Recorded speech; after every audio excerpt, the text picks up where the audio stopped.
بسم اللہ الرحمن الرحیم۔ آج میں آپ کو ایک ایسی باہمت، خوددار اور دلیر خاتون کے بارے میں بتاتی ہوں جس کی عمر 32 سال ہے اور وہ عورت 3 بچوں کی ماں ہے۔ کم عمری میں ہی والدین نے اس کی شادی کر دی اور شادی کے 6 سال بعد شوہر نے طلاق دے دی۔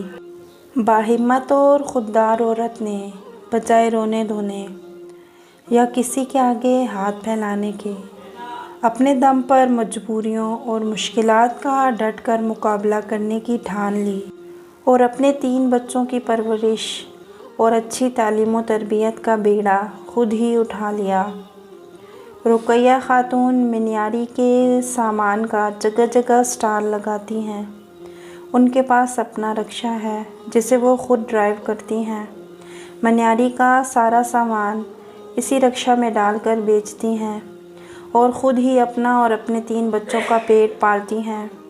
جبکہ آپ ایک بات سن کر حیران ہوں گے کہ رقیہ خاتون کے تینوں بچے اعلیٰ پرائیویٹ تعلیمی اداروں میں تعلیم حاصل کر رہے ہیں، جن اداروں کی اچھی خاصی فیس ہے۔ رقیہ خاتون نے کبھی کسی کے آگے ہاتھ نہیں پھیلائے، کبھی کسی سے 1 روپیہ نہیں مانگا۔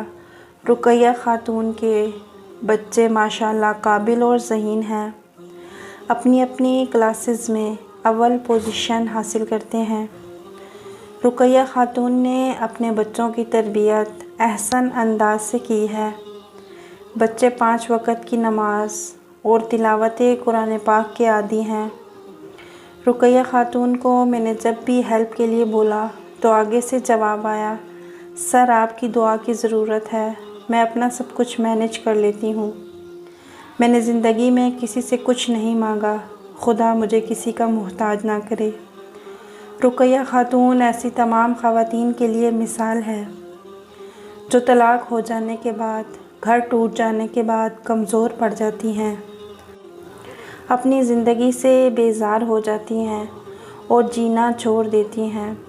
اللہ رب العزت ہم سب کو رزق حلال کمانے کی ہمت دے اور توفیق عطا فرمائے۔ رقیہ خاتون کی زندگی آپ کو کیسی لگی کمنٹ میں ضرور بتائیے گا۔ جزاکم اللہ خیرا کثیرا۔